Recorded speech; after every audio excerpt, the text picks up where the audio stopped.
you know, and immune system and, you know, endurance and stamina than this. Even if it's the same beat on paper, the intensity is a very different one. So we have to practice like this.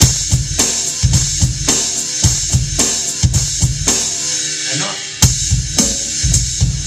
it's not the same. Although you're using the same cymbal, the same drums, it has a whole different level of intensity. And that's, you know, the correct way to practice. And you'll hear that immediately in your performance and in the way you sound, the whole command of the instrument.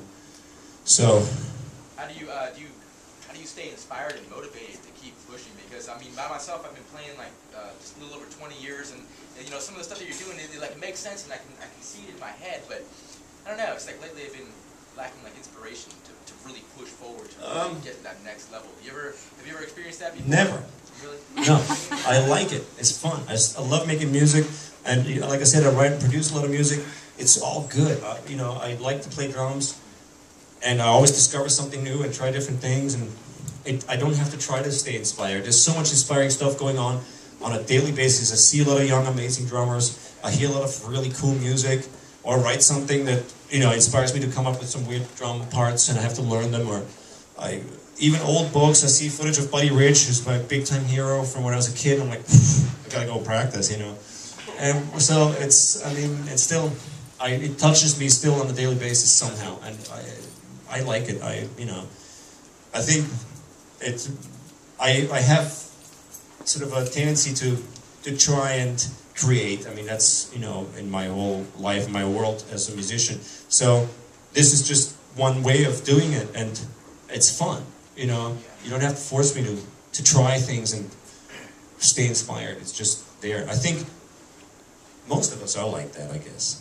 Yes? I'm guilty. I like the old, I came back from the days of Carmine of Peace, you know, with Carmine of course. Doing all those things. Yeah. Now, is that, when you're spinning the stick, is that on the, are you hitting yes. The spin is on the and, the offbeat? Well, it depends. You know this stick trick. I'm sure you know this one. The big poser stick trick. It's like the fake twirl. You can point at somebody in the audience and go. You know, it's a big, like, I call it the Tommy Lee. You can point at girls going. You know, and it's this kind of twirl. You can do it with both hands, of course. But what I do is I use this to not only to pose, but also to play. So you do one revolution and grab the stick with your little index and thumb. Like this. One revolution. When you grab it, at the same time you hit. So you go.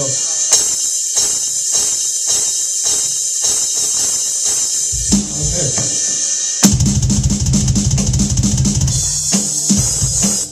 Thank you. I always wondered if you got your grip back before you hit. Yeah, you have to. Otherwise, the stick. You got your grip just like this. Oh, I don't change that. Yes, it's very uncomfortable. Like instead of back to normal grip before you hit. Yeah, no, I don't. I don't even bother. No, it's all about the show. It's called show business. No, I don't even change it. I hit like that. It's really uncomfortable. No, don't adjust. You don't have the time to kind of go. You know. So you hit like this.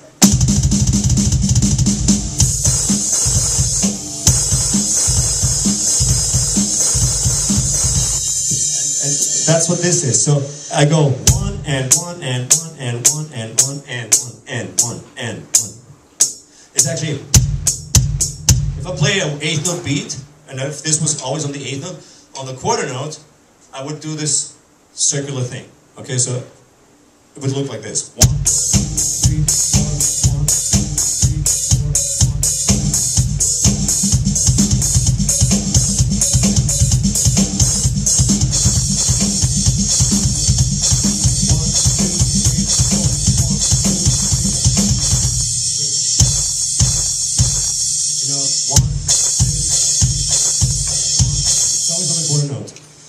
Or on the 8th note, if you want to play the beat. 1, 2, you know, depending on where you want to play the piano. But anyways, where were we? Huh? Carmen, yes. You grew up, you are guilty, you said. Yeah,